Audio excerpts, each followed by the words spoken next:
They came west not with certainty, but with conviction, a ragged procession of wagon wheels and hardened boots carving their passage across a continent still largely untamed.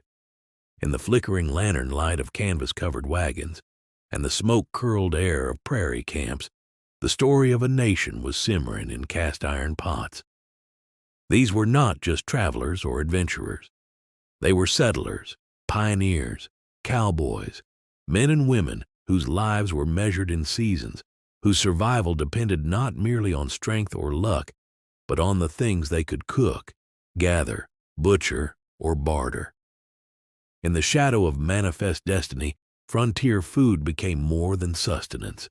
It was ritual, identity, defiance, and it bore the taste of hardship and hope alike.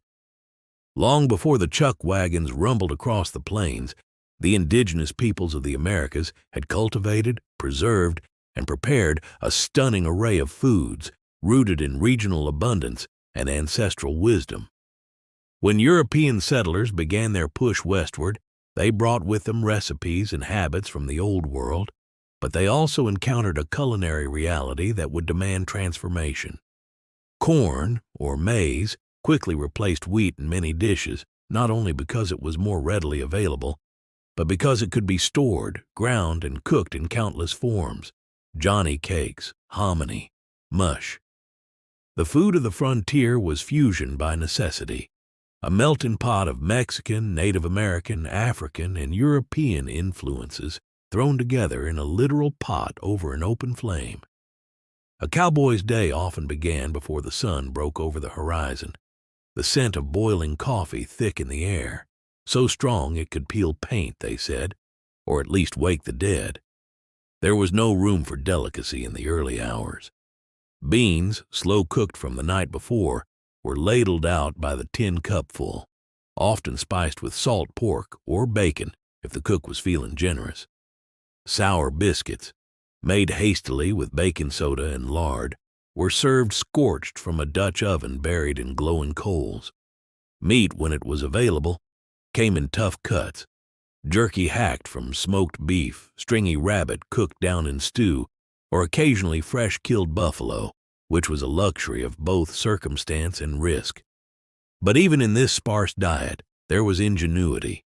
Dried apples rehydrated in river water and sweetened with molasses made a makeshift pie. Coffee grounds were boiled and reboiled, then reused to scrub pans or dye cloth. Waste was not merely frowned upon, it was a betrayal of the struggle itself. Alongside the cowboy, perhaps no figure looms larger in the culinary tale of the frontier than the trail cook, the Cuisine, whose wagon held the soul of the cattle drive. Hardened by wind, fire, and loneliness, he was cook, medic, barber, and confessor, and his food was gospel. His tools were basic: flour, beans, lard, sugar, salt, coffee, bacon, and yet, in the confines of a rockin' chuckwagon or the wide berth of prairie wind, he turned them into lifelines. A cowboy might forgive a stampede or a stray bullet before he'd forgive a bad meal. The food was rough, repetitive, and unadorned, but it was always ready, always hot, and always waiting when the day's dust settled. The cook's sourdough starter, often named and kept alive for years, was a sacred item, a living legacy passed from camp to camp. It was fed like a child and guarded like gold.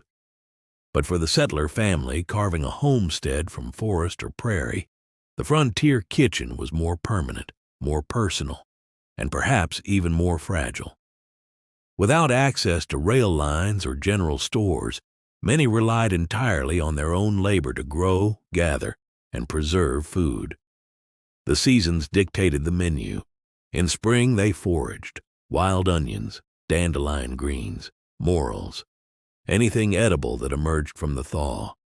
In summer the gardens yielded corn, squash, beans, and tomatoes, while small game, squirrels, possums, raccoons, were trapped or shot. The fall was a flurry of preservation: pickling cucumbers, drying fruit, smoking meats, and homemade smokehouses. canning with precious mason jars often reused for a decade or more. Winter was a test of preparation. Families rationed every kernel of cornmeal, every jar of apple butter, every string of dried peppers that hung above the hearth. Hunger was not theoretical. It was a visitor that sat at the edge of every table, unwelcome but always near. One of the more ironic truths of frontier cuisine was that the West, though brimming with fertile land and wild abundance, often produced food that was monotonous, bland, or downright grim. Salt pork and hardtack were common in regions where fresh meat and flour were scarce. The latter, essentially rock-hard crackers made of flour and water, could last years but required a dunk in stew or coffee just to be edible. It was said that some cowboys would carve names into them before eating, to pass the time or distract from the lack of taste. And yet, even these sparse meals became part of the culture. They told of resilience, of endurance, of families who endured blistering winters with nothing but boiled potatoes and a will to see spring.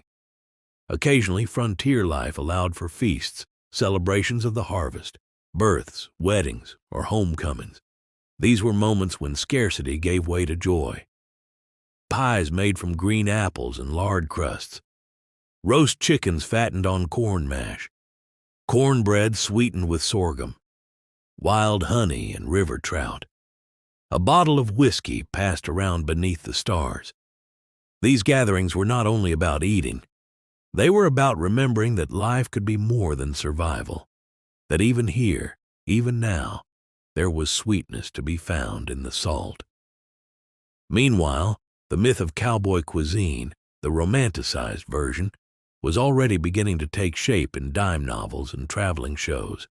The real cowboy diet, for all its grit and necessity, was slowly being overwritten by stories of chuckwagon feasts and fireside bounty.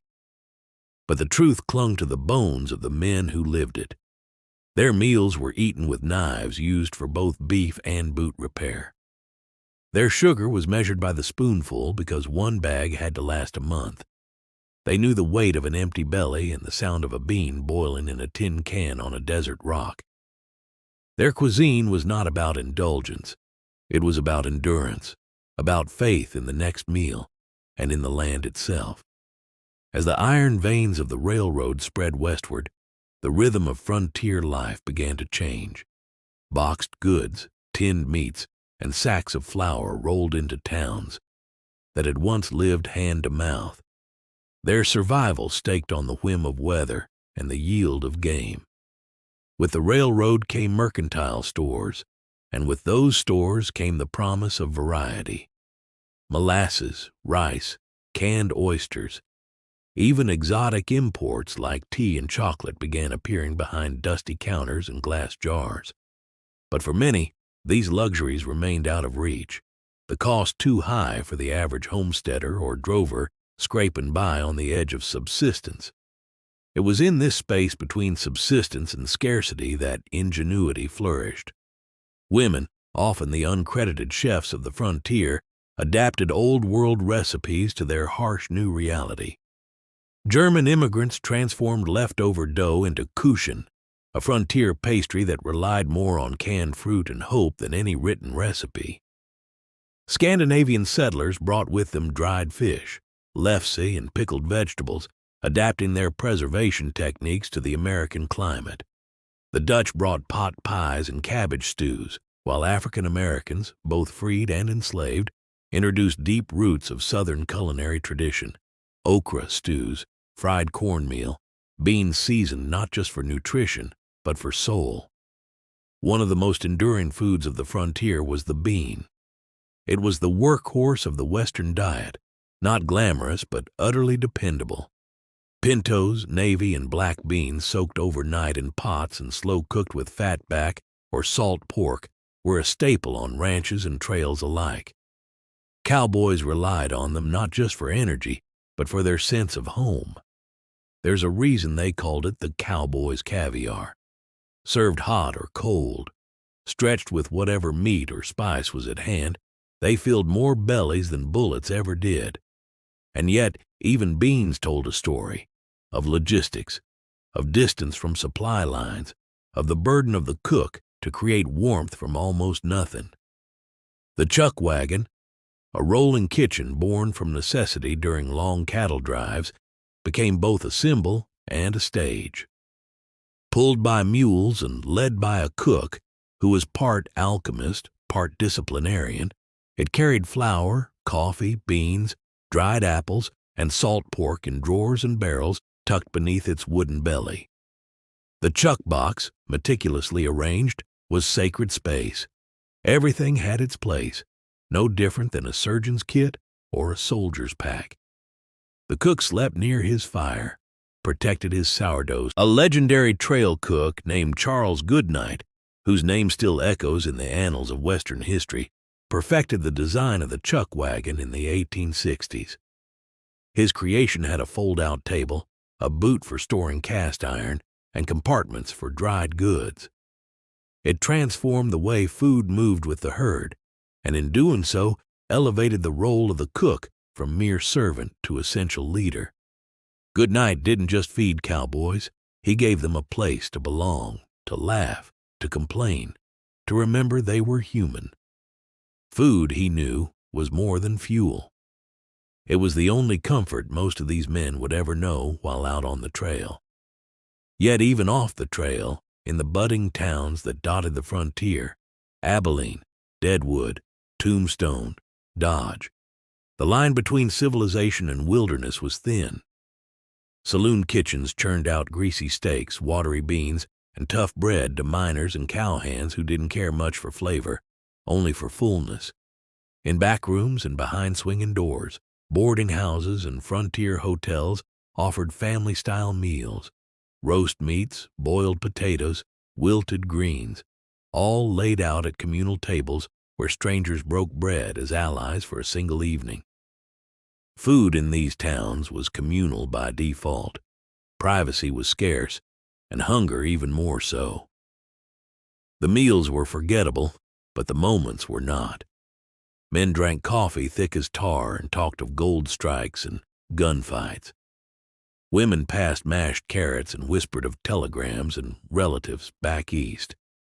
It was, in the absence of comfort, a kind of theater, a place where people pretended for 1 hour that the world was not so raw. For children on the frontier, the food experience was something else entirely.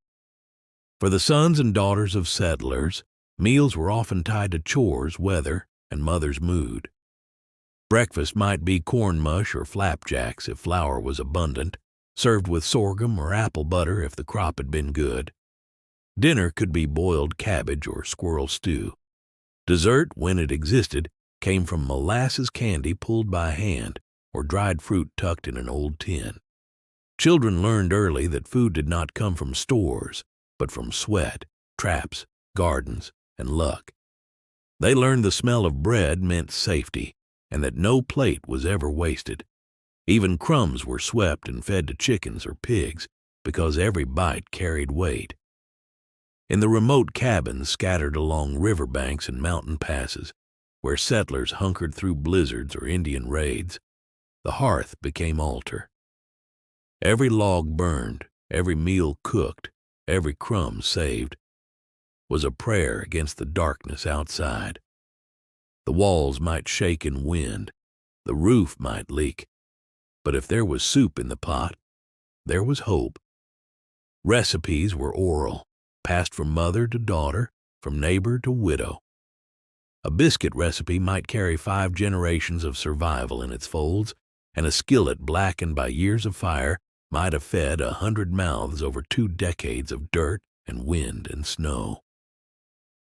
The harsh irony of frontier cuisine was its dependence on absence, absence of certainty, absence of spice, absence of luxury. It was a cuisine born not of choice but of constraint, and yet in that vacuum, a kind of culinary philosophy emerged. Food as story, food as memory, food as the final stand of dignity in a world that often gave none. A scorched biscuit wasn't just a failed breakfast. It was a reminder that the oven still worked, that someone still cared enough to try. Across the years and the miles, as homesteads became towns and trails became railroads, the food of the frontier slowly disappeared into memory. But if you look closely, you can still see its fingerprints. In the battered cast iron pans passed down through families, in the church potluck stews and cowboy cook-offs of modern Texas, in the smell of beans and cornbread in a cold kitchen.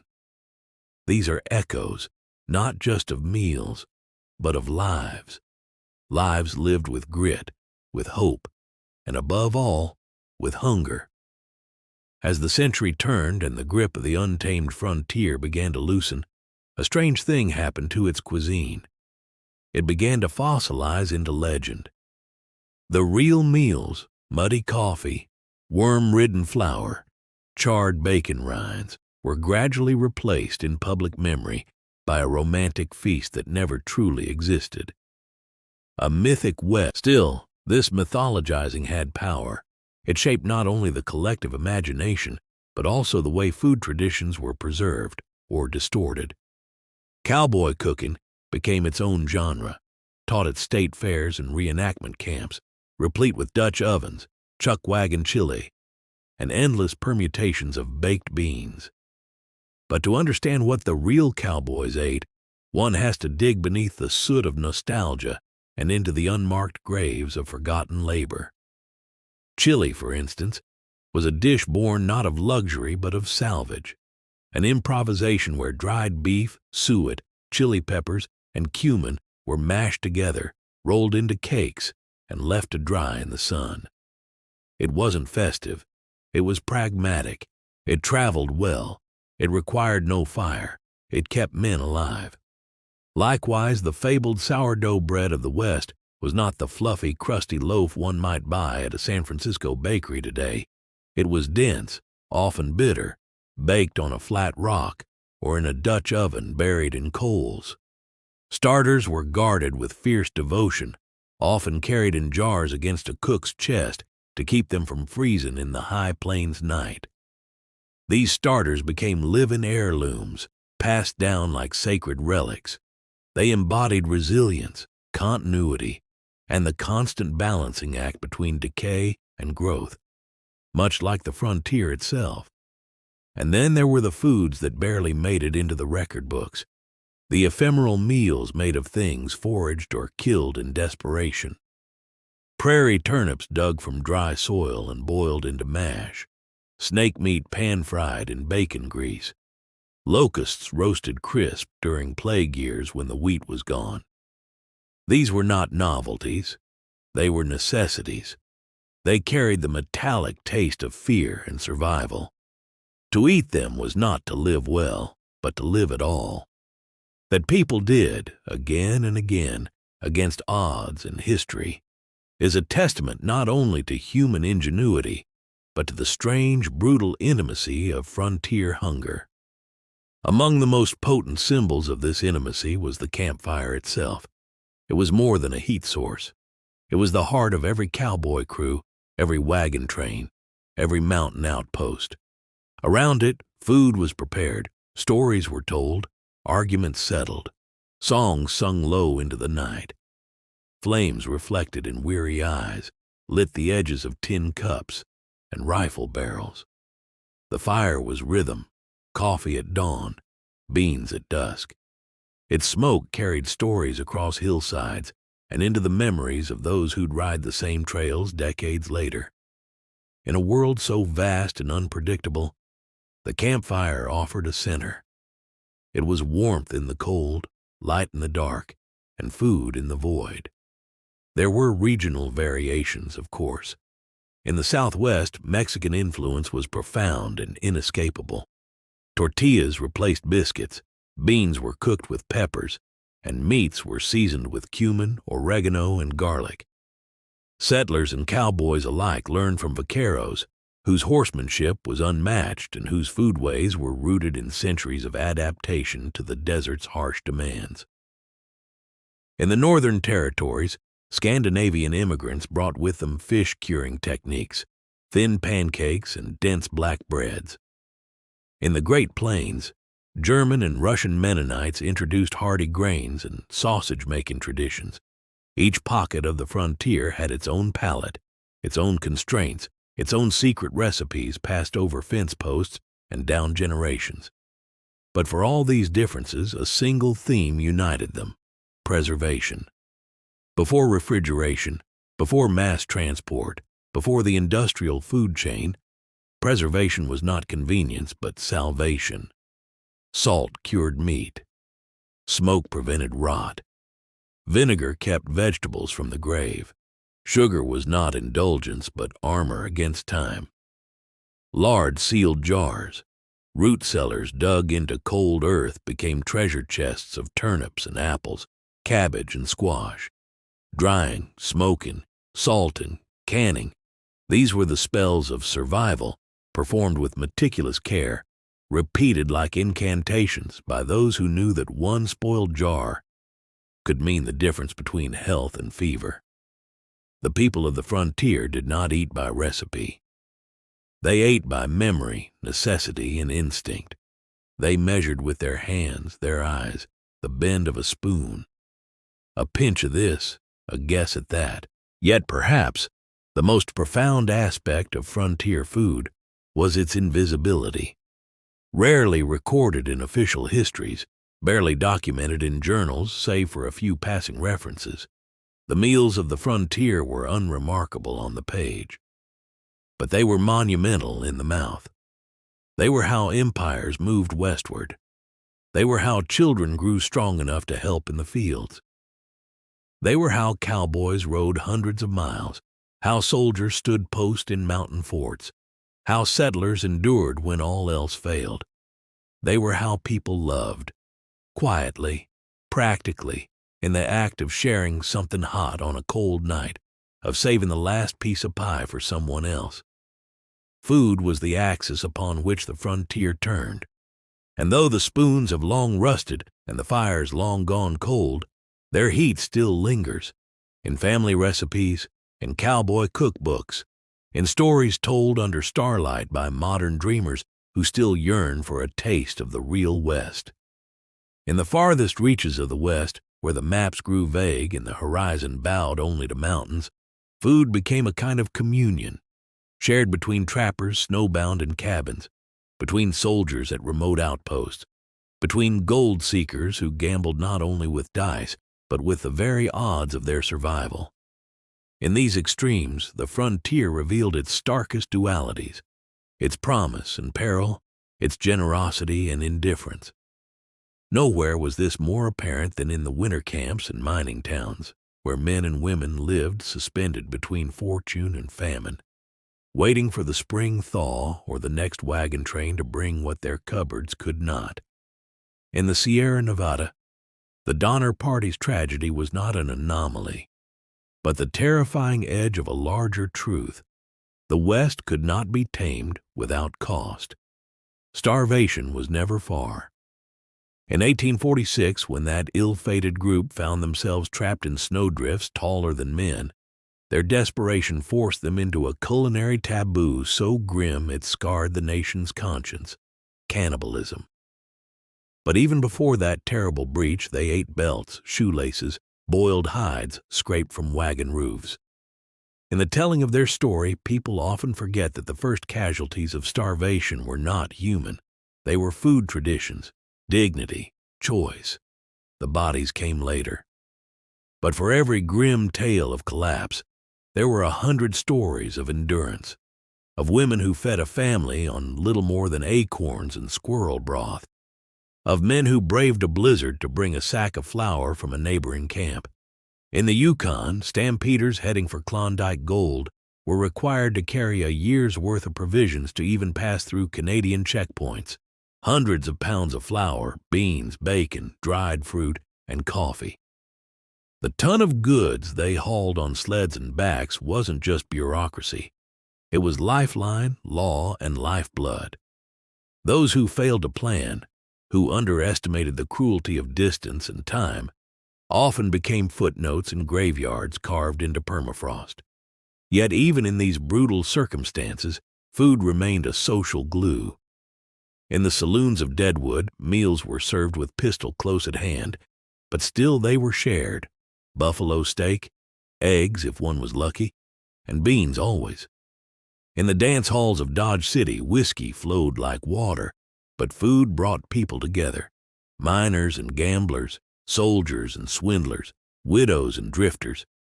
And when the gun smoke cleared and the piano stilled, it was at the supper table that humanity returned, if only for a while. To eat was to remember that one was still alive and still among the living. On the reservations and among the displaced, food carried other meanings. After the forced relocations and broken treaties, many Native American communities were left dependent on government-issued rations: salt pork, weevilled flour, sugar, and beans. Traditional foodways, once central to identity and survival, were stripped away or criminalized. The buffalo was gone, the rivers poisoned, the sacred plants fenced behind settler property lines. But even in this imposed hunger, there was defiance.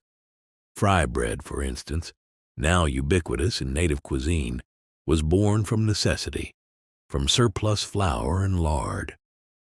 It was never traditional, but it became survival, and then symbol.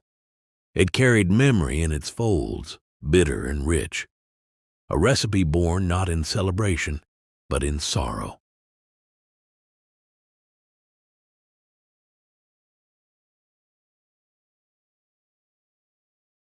The cattle drives, though more celebrated in song and cinema, were no less grueling. Hundreds of miles over plains, through river crossings, beneath a sky that offered no cover but starlight. The cowboys, many of them black, Mexican, or mixed race, lived on little more than beans, biscuits, dried fruit, and salt pork. The monotony was legendary. One man joked that he could predict the day of the week by the type of beans in his plate. But beneath the repetition was ritual. The trail cook, always first to rise and last to sleep, maintained the rhythm of the drive with every pot he stirred and every biscuit he burned. His cooking was rarely praised, but always missed when absent. In those lean months when cattle were scarce and gardens dead, some settlers turned to hunting. Venison, elk, wild turkey, bear, each required skill to stalk, strength to dress, and knowledge to preserve. Trappers cured pelts and meat alike, often using smokehouses or hanging slabs of venison near slow-burning fires. In leaner moments, the lines blurred between cuisine and chance. Porcupine, muskrat, even raccoon found their way to the pot. The rule was simple. If it moved and could be cooked, it was food. And if it could not, it was firewood. The role of women in frontier foodways cannot be overstated, though history has often overlooked it. While men hunted, herded, and hauled, women preserved. They boiled jars until their hands blistered. They stretched flour with sawdust if they had to, or made coffee from scorched cornmeal when the beans ran out. They wrote recipes in the margins of letters, shared seeds over fences, and taught daughters how to knead dough without waste. Their work was quiet, ceaseless, often invisible. But it was through them that families endured. Every pie crust sealed against wind, every pot of stew left to simmer through snow, was an act of resilience against a world that demanded too much. And children, watching all this, learned. They learned how to bait a trap, how to identify mushrooms that wouldn't kill, how to peel a potato without wasting skin. They learned that hunger was not a moment, but a season, and that food, when it came, was never guaranteed. Yet they also learned joy. The first green shoots of spring, the hiss of fat on a skillet, the sweetness of wild berries after a year of salt. They learned that food could be love, memory, celebration, even magic. And in that, the West, harsh and unforgiving though it was, left them something golden. The myth of the frontier endures not because it was easy, but because it was survived. And within that survival, food was both tool and testament. It shaped the bodies that built railroads, rode fences, bore children. and buried their dead. It sustained dreamers and desperados, saints and sinners alike.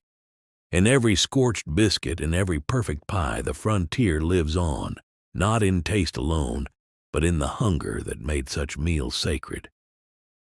The West did not end with a single moment. It faded, like the light at the edge of a prairie dusk, giving way to towns with paved roads, trains that no longer whistled into wilderness, and houses whose kitchens came with stoves instead of hearths. Yet even as the frontier vanished from the land, it remained in the bones of those who had carved their lives into it. Their food, humble, harsh, resilient, did not disappear. It was transmuted, folded into Sunday dinners, family cookbooks, regional specialties. What was once survival became tradition, and what was once desperation became heritage. By the late 19th century, industrial canning and refrigeration began to reshape American cuisine. Meat could now be stored, milk preserved, vegetables shipped, but even as the culinary world expanded, something was lost.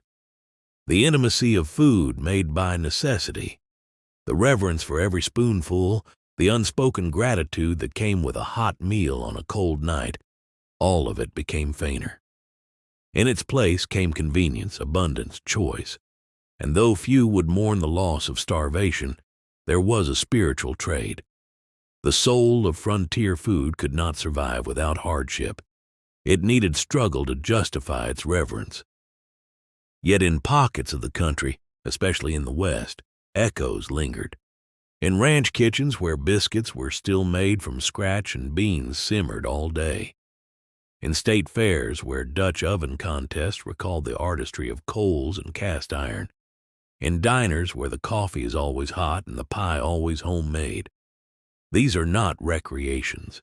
They are continuations, living tributaries of the same river that ran through wagon ruts and cattle trails. The myth of cowboy cooking, polished and romanticized though it is, still carries truth if you know where to look.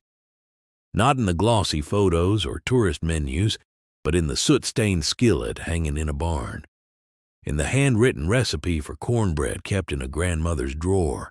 In the way a rancher stirs chili on the same stove his father once used.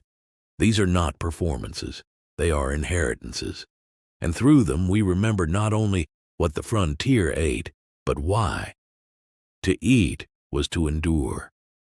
To share food was to resist the loneliness of the land. To cook was to assert control over a world that offered little mercy. The food of the frontier was not separate from the people. It was them, in flour and fat and fire. It was the muscle memory of a woman kneading dough before sunrise. The instinct of a man knowing just how many beans to cook for 10 tired riders. The silent prayer of a child watching a pot, hoping dinner would be enough. There is something sacred in that. Not in the flavor, perhaps, but in the function. These meals carried weight, not just in calories, but in meaning. They fed not only bodies, but stories. They were how people marked time, measured hope, and honored the land that gave so little and took so much. And in every biscuit that rose against the odds, every cup of coffee brewed in bitter wind, there was a kind of rebellion, a refusal to give in. Today, in a world of instant meals and endless choice, it is easy to forget that food was once a matter of life and death, that every bite on the frontier was won through sweat, fire, soil, and grit. But the memory persists, not in museums or textbooks, but in kitchens, in hands, in smells that drift like ghosts from cast iron pans. You can taste it still, if you know where to look, in the char of a skillet, in the bite of strong coffee, in the softness of a biscuit made without recipe. And when you do, you are not just eating, you are remembering. Not just a place or a time, but a people who made life out of dust and meals out of miracles. So let the myth live on if it must, but let the truth live alongside it. Let the cowboy's supper and the settler's stew, the beans, the bacon, the bread, the pie, stand as monuments not just to appetite but to survival, They were not fancy. They were not feasts. But they were enough. And in the West, enough was everything. If this story stirred something in you, if it made you think, remember, or feel, then I ask just one thing. Let it live on. Like the video so others might find it. Subscribe so the next chapter finds you. And leave a comment below because history isn't finished. It's waiting to be remembered by voices like yours.